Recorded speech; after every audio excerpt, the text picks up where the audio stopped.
তো শেখ হাসিনা ভালো ছিল না আমাদের, আমরা চাই শেখ হাসিনা আবার নির্বাচন করে আবার আসুক। শেখ হাসিনা সব দিক দিয়ে রাস্তাঘাট যেখানে ছিল না সেখানে হয়েছে।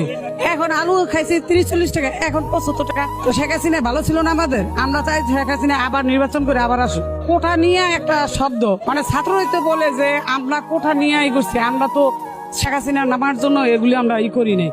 এই ছাত্ররা এখনো বলতেছে যে শেখ হাসিনাই ভালো ছিল। ওরা বুঝতেছে না যে ছাত্ররাই তো বুঝতেছে শেখ হাসিনা ওদের জন্য খারাপ করছে না ভালো করছে। এখন যারা যারা নামাইছে তারাই মানে পিছনে বলতেছে, সামনে বলতে পারতেছে না যে শেখ হাসিনাই ভালো ছিল।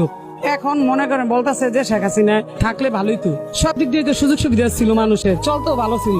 এখন কই, দেশে তো উন্নত তো দূরের কথা, চোরামানি ওইখানে কোনো চান্দাবাজ দেন গা। যেমন ওইকে বিএনপি এক নেতা বলছে যে টাকা দিয়ে দিবি ওরে 10,000, মানে বাধ্যমূলক দিতেইব, কারণ হেরা আমলি করতো, হেরা পলয় আছিল।